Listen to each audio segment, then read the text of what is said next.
BBC Punjabi service ने ਜਿਹੜਾ ਹੈ ਉਸ ਨੂੰ ਰਿਪੋਰਟ ਕੀਤਾ ਹੈ, मैं वो ਜ਼ਰੂਰ ਸਾਂਝਾ ਕਰਨਾ ਚਾਹੁੰਦਾ ਆਪਣੇ ਵਿਊਅਰਸ ਨਾਲ। ਉਹਦੇ 'ਚ ਟਾਈਟਲ ਕੋਰੋਨਾ ਵਾਇਰਸ ਸਰਕਾਰੀ ਅੰਕੜੇ ਨਹੀਂ ਸੜਦੀਆਂ ਲਾਸ਼ਾਂ ਦੱਸਦੀਆਂ ਹਨ कोरोना ਦੀ ਅਸਲ ਕਹਾਣੀ। ਇਹ ਹੁਣ ਕਿਉਂਕਿ ਦਿੱਲੀ ਬੇਸਡ ਹੈ ਮਿਸਟਰ ਜ਼ੁਬੈਰ ਅਹਿਮਦ, ਉਹਨਾਂ ਨੇ ਕਿਹਾ ਕਿ ਮੈਂ ਇੰਨੀ ਵੱਡੀ ਗਿਣਤੀ ਵਿੱਚ ਸੜਦੀਆਂ ਲਾਸ਼ਾਂ ਪਹਿਲੀ ਵਾਰ ਦੇਖੀਆਂ ਤੇ ਇੱਕ ਦਿਨ ਵਿੱਚ ਦਿੱਲੀ ਦੇ 3 ਸ਼ਮਸ਼ਾਨ ਘਾਟਾਂ ਵਿੱਚ ਇਹ ਦੁੱਖ ਅਤੇ ਅਫਸੋਸ ਭਰਿਆ ਮੰਜ਼ਰ ਦੇਖਣ ਨੂੰ ਮਿਲਿਆ। ਸੜ ਰਹੀਆਂ ਲਾਸ਼ਾਂ ਉਹਨਾਂ ਦੀਆਂ ਸਨ ਜੋ ਕੋਰੋਨਾ ਵਾਇਰਸ ਦਾ ਸ਼ਿਕਾਰ ਹੋਏ। ਸ਼ਨੀਚਰਵਾਰ ਨੂੰ BBC ਦੀ ਟੀਮ ਨੇ ਦਿੱਲੀ ਦੇ ਹਸਪਤਾਲਾਂ ਵਿੱਚ ਆਕਸੀਜਨ, ICU ਬੈੱਡ, ਵੈਂਟੀਲੇਟਰ ਤੇ ਦਵਾਈਆਂ ਨਾਲ ਜੂਝਦੇ ਲੋਕਾਂ ਨੂੰ ਦੇਖਿਆ ਸੀ। ਆਖਰੀ ਸਾਹ ਲੈਣ ਵਾਲੇ ਕਈ ਲੋਕਾਂ ਦੇ ਰਿਸ਼ਤੇਦਾਰਾਂ ਨੂੰ ਅਥਰੂ ਵਹਾਉਂਦਿਆਂ ਦੇਖਿਆ ਸੀ। ਹੁਣ ਮੈਨੂੰ ਲੱਗਦਾ ਵੀ ਆਉਣ ਵਾਲੇ ਦਿਨਾਂ 'ਚ ਇਹਨਾਂ ਨੇ BBC ਵੀ ਤੇ ਵੀ ਪਾਬੰਦੀ ਲਾ ਦੇਣੀ ਹੈ ਕਿ ਭਾਈ ਇਹਨੂੰ ਕੱਢੋ ਬਾਹਰ ਇੰਡੀਆ 'ਚੋਂ। ਆਲਰੇਡੀ ਉਹਨਾਂ ਤੇ ਨਾਖੁਸ਼ ਨੇ। ਸੋਮਵਾਰ ਨੂੰ ਸ਼ਮਸ਼ਾਨ ਘਾਟ ਵਿੱਚ ਬਜ਼ੁਰਗਾਂ, ਨੌਜਵਾਨਾਂ ਤੇ ਬੱਚਿਆਂ ਨੂੰ ਇੱਕ ਦੂਜੇ ਦੇ ਗਲ ਲੱਗ ਕੇ ਰੋਂਦਿਆਂ ਦੇਖਿਆ। ਚਿਤਾ ਜਲਾਉਣ ਵਿੱਚ ਆਪਣੀ ਵਾਰੀ ਦੀ ਉਡੀਕ ਕਰਦੇ ਲੋਕਾਂ ਨੂੰ ਦੇਖਿਆ ਤੇ ਜਦੋਂ ਸ਼ਮਸ਼ਾਨ ਘਾਟ ਵੀ ਛੋਟੇ ਪੈ ਗਏ ਤਾਂ ਖੁੱਲ੍ਹੇ ਮੈਦਾਨ ਵਿੱਚ ਮੇਕਸ਼ਿਫਟ ਸ਼ਮਸ਼ਾਨ ਬਣਦੇ ਦੇਖਿਆ ਤਾਂ ਕਿ ਆਉਂਦੇ ਸਮੇਂ ਵਿੱਚ ਆਉਣ ਵਾਲੀਆਂ ਲਾਸ਼ਾਂ ਸਾੜੀਆਂ ਜਾ ਸਕਣ। ਦਿੱਲੀ ਵਿੱਚ 3 ਦਿਨਾਂ ਵਿੱਚ ਰੋਜ਼ਾਨਾ COVID-19 ਨਾਲ ਮਰਨ ਵਾਲਿਆਂ ਦੀ ਗਿਣਤੀ ਸਰਕਾਰੀ ਤੌਰ ਤੇ 350 ਤੋਂ 400 ਦਰਮਿਆਨ ਦੱਸੀ ਜਾ ਰਹੀ ਹੈ, ਪਰ ਮੈਂ 3 ਸ਼ਮਸ਼ਾਨ ਘਾਟਾਂ ਵਿੱਚ ਮਹਿਜ਼ ਕੁਝ ਘੰਟਿਆਂ ਵਿੱਚ ਹੀ 100 ਤੋਂ ਜ਼ਿਆਦਾ ਚਿਤਾਵਾਂ ਸੜਦੀਆਂ ਦੇਖੀਆਂ ਨੇ। ਦਿੱਲੀ 'ਚ 52 ਤੋਂ ਜ਼ਿਆਦਾ ਸ਼ਮਸ਼ਾਨ ਘਾਟ ਨੇ ਔਰ ਕਬਰਸਤਾਨਾਂ ਦੀ ਗਿਣਤੀ ਅੱਡ ਹੈ, ਉਹ ਵੀ ਉਹਨੇ ਮੈਂਸ਼ਨ ਕੀਤਾ ਹੈ। ਸਰਾਏ ਕਾਲੇ ਖਾਂ ਵਿੱਚ ਰਿੰਗ ਰੋਡ ਨਾਲ ਲੱਗਦਾ ਟ੍ਰੈਫਿਕ ਦੀ ਭੀੜ ਤੋਂ ਦੂਰ ਇੱਕ ਇਲੈਕਟ੍ਰੀਕਲ ਸ਼ਮਸ਼ਾਨ ਘਾਟ ਹੈ। ਉੱਥੇ ਇੱਕ ਪਾਸੇ ਇਕੱਠੀਆਂ ਕਈ ਚਿਤਾਵਾਂ ਸੜ ਰਹੀਆਂ ਸਨ ਅਤੇ ਦੂਜੇ ਪਾਸੇ ਆ ਰਹੀਆਂ ਮ੍ਰਿਤਕ ਦੇਹਾਂ ਦੇ ਅੰਤਮ ਸੰਸਕਾਰ ਦੀ ਤਿਆਰੀ ਚੱਲ ਰਹੀ ਸੀ। ਰਿਸ਼ਤੇਦਾਰਾਂ, ਐਂਬੂਲੈਂਸ ਵਾਲਿਆਂ ਤੇ ਸਮਾਜ ਸੇਵਕਾਂ ਦੀ ਭੀੜ ਲੱਗੀ ਹੋਈ ਸੀ। ਇੱਕੋ ਸਮੇਂ ਵਿੱਚ ਕਰੀਬ 10 ਤੋਂ 12 ਲਾਸ਼ਾਂ ਸਾੜੀਆਂ ਜਾ ਰਹੀਆਂ ਸਨ। ਅੰਤਮ ਸੰਸਕਾਰ ਕਰਵਾਉਣ ਲਈ ਉੱਥੇ ਇੱਕ ਹੀ ਪੰਡਤ ਮੌਜੂਦ ਸੀ।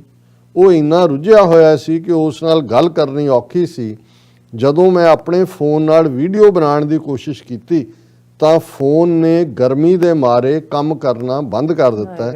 ਮੈਂ ਸੋਚ ਰਿਹਾ ਸੀ ਕਿ ਇੰਨਾ ਮਜ਼ਬੂਤ ਫੋਨ 5 ਮਿੰਟ ਵਿੱਚ ਗਰਮ ਹੋ ਗਿਆ, ਪਰ ਇਹ ਪੁਜਾਰੀ ਕਦੋਂ ਤੋਂ ਲਾਸ਼ਾਂ ਵਿੱਚ ਖਲੋ ਕੇ ਅੰਤਮ ਸੰਸਕਾਰ ਦੀਆਂ ਰਸਮਾਂ ਕਰਵਾ ਰਿਹਾ।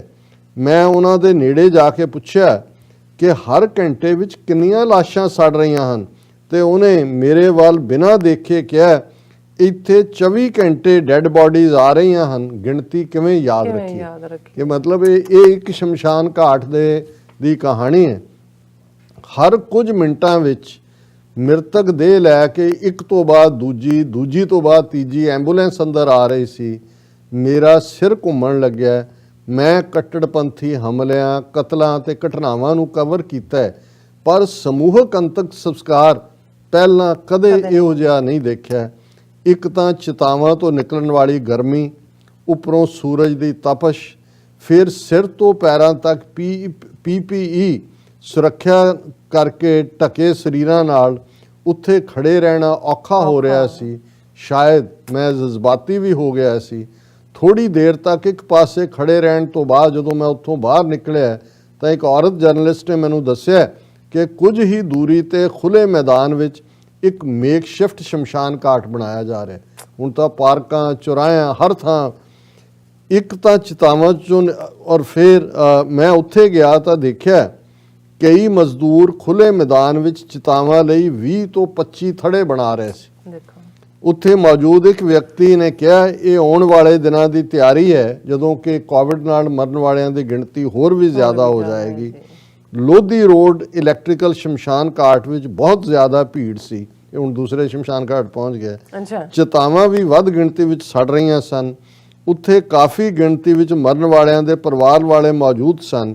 ਮੈਂ ਦੇਖਿਆ ਇੱਕ ਹੀ ਵਾਰ ਵਿੱਚ ਕਈ ਲੋਕ ਇੱਕ ਦੂਜੇ ਨੂੰ ਗਲੇ ਲਾ ਕੇ ਰੋ ਰਹੇ ਸਨ। ਐਂਬੂਲੈਂਸ ਅੰਦਰ ਆ ਰਹੀ ਸੀ। ਮ੍ਰਿਤਕ ਦੇਹਾਂ ਨੂੰ ਹੇਠਾਂ ਲਾਇਆ ਜਾ ਰਿਹਾ ਸੀ। ਗਿਣਤੀ ਤਾਂ ਨਹੀਂ, ਪਰ ਮੇਰਾ ਅੰਦਾਜ਼ਾ ਹੈ ਇੱਕੋ ਵੇਲੇ 20 ਤੋਂ 25 ਚਿਤਾਵਾਂ ਸੜ ਰਹੀਆਂ ਸਨ। ਕਈ ਰਿਸ਼ਤੇਦਾਰ PPE ਕਿੱਟਾਂ ਪਹਿਨ ਕੇ ਆਏ ਸਨ। ਫਿਰ ਹੁਣ ਤੀਸਰੇ ਸ਼ਮਸ਼ਾਨ ਘਾਟ ਪਹੁੰਚ ਗਿਆ, ਸੀਮਾਪੁਰੀ। ਉਸ ਦਾ ਸੀਮਾਪੁਰੀ ਦਾ ਸ਼ਮਸ਼ਾਨ ਘਾਟ ਥੋੜਾ ਤੰਗ ਹੈ, ਪਰ ਇਸ ਦੇ ਬਾਵਜੂਦ ਅੰਦਰ ਕਾਫੀ ਚਿਤਾਵਾਂ ਸੜਦੀਆਂ ਨਜ਼ਰ ਆ ਰਹੀਆਂ ਸਨ। ਕੁਝ ਪਲੇਟਫਾਰਮ ਪਹਿਲਾਂ ਹੀ ਮੌਜੂਦ ਸਨ, ਕੁਝ ਨਵੇਂ ਬਣਾਏ ਗਏ ਸਨ। ਅੰਦਰ ਰਿਸ਼ਤੇਦਾਰ ਦੇਹਾਂ ਨੂੰ ਵੀ ਆਪ ਹੀ ਲਿਆ ਰਹੇ ਸਨ, ਲੱਕੜਾਂ ਦਾ ਪ੍ਰਬੰਧ ਵੀ ਆਪ ਹੀ ਕਰ ਰਹੇ ਸਨ। ਉਹ ਇੱਕ ਵਰਕਰ ਨੇ ਮੈਨੂੰ ਦੱਸਿਆ ਕਿ ਮੈਂ 10 ਦਿਨਾਂ ਤੋਂ ਲਗਾਤਾਰ ਇੱਥੇ ਹਸਪਤਾਲਾਂ ਤੋਂ ਮ੍ਰਿਤਕ ਦੇਹਾਂ ਢੋ ਕੇ ਲਿਆ ਰਿਹਾ ਹਾਂ। ਸਿੱਖਾਂ ਦੀ ਇੱਕ ਆਰਗੇਨਾਈਜੇਸ਼ਨ ਇੱਥੇ ਹਰ ਤਰ੍ਹਾਂ ਦੀ ਸਹੂਲਤ ਮੁਹੱਈਆ ਕਰਵਾਉਣ ਦੀ ਕੋਸ਼ਿਸ਼ ਕਰ ਰਹੀ ਹੈ, ਪਰ ਮਰਨ ਵਾਲੇ ਲੋਕ ਕਾਫੀ ਹਨ। ਇੱਕ ਸਰਦਾਰ ਜੀ ਨੇ ਮੈਨੂੰ ਦੱਸਿਆ ਕਿ ਪਿਛਲੇ ਕੁਝ ਦਿਨਾਂ ਤੋਂ ਹਾਲਾਤ ਇੰਨੇ ਖਰਾਬ ਹੋ ਗਏ ਹਨ ਕਿ ਹੁਣ ਲੋਕਾਂ ਨੂੰ ਕਹਿਣਾ ਪੈ ਰਿਹਾ ਹੈ ਕਿ ਹੋਰ ਸ਼ਮਸ਼ਾਨ ਘਾਟ ਵੱਲ ਚਲੇ ਜਾਓ। ਉੱਥੇ ਇਹ ਸਿੱਖ ਸੇਵਾ ਵਿੱਚ ਲੱਗੇ ਹਨ। ਉਹਨਾਂ ਦਾ ਇਹ ਕਹਿਣਾ ਸੀ ਕਿ ਸੀਮਾਪੁਰੀ ਸ਼ਮਸ਼ਾਨ ਘਾਟ ਵਿੱਚ ਹਰ ਰੋਜ਼ 100 ਤੋਂ ਜ਼ਿਆਦਾ ਚਿਤਾਵਾਂ ਸਾੜੀਆਂ ਜਾ ਰਹੀਆਂ ਹਨ। ਫਿਰ ਉਹਨਾਂ ਨੇ ਹੁਣ ਮੁਸਲਮਾਨ ਕਬਰਸਤਾਨਾਂ ਦਾ ਹਾਲ ਦਿੱਤਾ ਹੈ। ਲੋਧੀ ਰੋਡ ਸ਼ਮਸ਼ਾਨ ਤੋਂ ਕੁਝ ਦੂਰ ਮੁਸਲਮਾਨਾਂ ਦਾ ਇੱਕ ਕਬਰਸਤਾਨ ਹੈ। ਉੱਥੇ ਇੱਕ ਜਨਾਜ਼ੇ ਦੀ ਨਮਾਜ਼ ਹੋ ਰਹੀ ਸੀ। ओखला ਦੇ ਬਟਲਾ ਹਾਊਸ ਵਿੱਚ ਵੀ ਕਬਰਸਤਾਨ ਹੈ। ਉੱਥੋਂ ਦੇ ਇੱਕ ਵਾਸੀ ਨਾਲ ਫੋਨ ਤੇ ਗੱਲ ਕੀਤੀ ਤਾਂ ਉਹਨਾਂ ਨੇ ਕਿਹਾ ਕਿ ਪਹਿਲਾਂ ਉੱਥੇ 3-4 ਲੋਕਾਂ ਦੀਆਂ ਕਬਰਾਂ ਪੁੱਟੀਆਂ ਜਾਂਦੀਆਂ ਸਨ, ਪਰ ਅਪ੍ਰੈਲ ਮਹੀਨੇ ਵਿੱਚ ਹਰ ਰੋਜ਼ 20 ਤੋਂ 25 ਕਬਰਾਂ ਪੁੱਟੀਆਂ ਜਾ ਰਹੀਆਂ ਹਨ। ਉਹਨਾਂ ਕਿਹਾ ਕੱਲ ਮੈਂ ਖੁਦ ਕਈ ਜਨਾਜ਼ਿਆਂ 'ਚ ਨਮਾਜ਼ ਪੜ੍ਹੀ ਹੈ। ਹੁਣ ਇਹ ਵੀ ਛੋਟੇ ਸ਼ਮਸ਼ਾਨ ਘਾਟਾਂ ਦਾ ਜ਼ਿਕਰ ਹੈ ਕਿ ਜਿੱਥੇ 2-2 ਸੀ, ਉੱਥੇ 25 ਤੋਂ 30 ਜਿਹੜੇ ਨੇ 20 ਤੋਂ 25 ਕਬਰਾਂ ਪੁੱਟੀਆਂ ਜਾ ਰਹੀਆਂ ਨੇ। ਫਿਰ ਉਹਨਾਂ ਨੇ ਕਿਹਾ ITO ਤੇ ਟਾਈਮਜ਼ ਆਫ ਇੰਡੀਆ ਦੀ ਇਮਾਰਤ ਦੇ ਪਿੱਛੇ ਕਬਰਸਤਾਨ ਹੈ। ਇਸ ਕਬਰਸਤਾਨ ਵਿੱਚ ਮਰਨ ਵਾਲਿਆਂ ਨਾਲ ਵੀ ਭੇਦਭਾਵ ਦੇਖਣ ਨੂੰ ਮਿਲਿਆ। ਕਬਰ ਪੁੱਟਣ ਦਾ ਕੰਮ ਕਰਨ ਵਾਲੇ ਇੱਕ ਸ਼ਖਸ ਨੇ ਦੱਸਿਆ ਕਿ ਕੋਵਿਡ ਨਾਲ ਮਰਨ ਵਾਲਿਆਂ ਦੀਆਂ ਕਬਰਾਂ ਵੱਖਰੀਆਂ ਹਨ। ਉੱਥੇ ਵੀ ਕਿਸੇ ਨੇ ਕਿਹਾ ਹੋਣਾ ਜੀ ਨਹੀਂ ਇਹਨਾਂ ਦੀ ਕਬਰ ਵੱਖਰੀ ਬਣਾਓ। ਉਹ ਮੈਨੂੰ ਕਬਰਸਤਾਨ ਦੇ ਇੱਕਦਮ ਆਖਰੀ ਕੋਨੇ ਵਿੱਚ ਲੈ ਗਿਆ। ਮੈਂ ਪੁੱਛਿਆ ਇੱਥੇ ਹਰ ਰੋਜ਼ ਕੋਵਿਡ ਨਾਲ ਮਰਨ ਵਾਲੇ ਕਿੰਨੇ ਲੋਕਾਂ ਨੂੰ ਦਫਨਾਇਆ ਜਾਂਦਾ ਹੈ, ਤੇ ਉਸਨੇ ਕਿਹਾ 20 ਤੋਂ 25। ਹੁਣ ਅਖੀਰ 'ਚ ਉਹਨਾਂ ਨੇ ਕਿਹਾ ਕਿ ਸਰਕਾਰ ਕੋਵਿਡ ਨਾਲ ਹੋਣ ਵਾਲੀਆਂ ਮੌਤਾਂ ਨੂੰ ਬਹੁਤ ਘਟਾ ਕੇ ਦੱਸ ਰਹੀ ਹੈ। ਇਹ ਗੱਲ ਲਗਾਤਾਰ ਬਲਦੀਆਂ ਚਿਤਾਵਾਂ ਨੂੰ ਦੇਖ ਕੇ ਸਮਝ ਆਉਂਦੀ ਹੈ। ਔਰ ਉਹਨਾਂ ਨੇ ਕਿਹਾ ਕਿ ਮੈਂ ਇਸ 3 ਸ਼ਮਸ਼ਾਨ ਘਾਟਾਂ ਵਿੱਚ ਗਿਆ। ਦਿੱਲੀ ਵਿੱਚ ਦਰਜਨਾਂ ਸ਼ਮਸ਼ਾਨ ਘਾਟ ਹਨ। ਕੋਵਿਡ ਮਾਮਲਿਆਂ ਵਿੱਚ ਵਾਧਾ ਅਤੇ ਉਸ ਨਾਲ ਹੋਣ ਵਾਲੀਆਂ ਮੌਤਾਂ ਦਾ ਸਹੀ ਅੰਦਾਜ਼ਾ ਇੱਥੇ ਆ ਕੇ ਹੀ ਲੱਗਦਾ ਹੈ। ਹੁਣ ਇਹ ਮੈਂ ਇਨਬੇ ਨੇ ਪੜ੍ਹ ਦਿੱਤਾ ਹੈ ਔਰ ਇਸ ਚੋਂ ਸਵਾਏ ਪੀੜ ਤੋਂ ਮਨ ਦੇ ਅੰਦਰ ਦਿਲ ਦੇ ਵਲੂੰਦਰੇ ਜਾਣ ਤੋਂ ਹੋਰ ਕੋਈ ਲਫ਼ਜ਼ ਨਹੀਂ ਨੇ।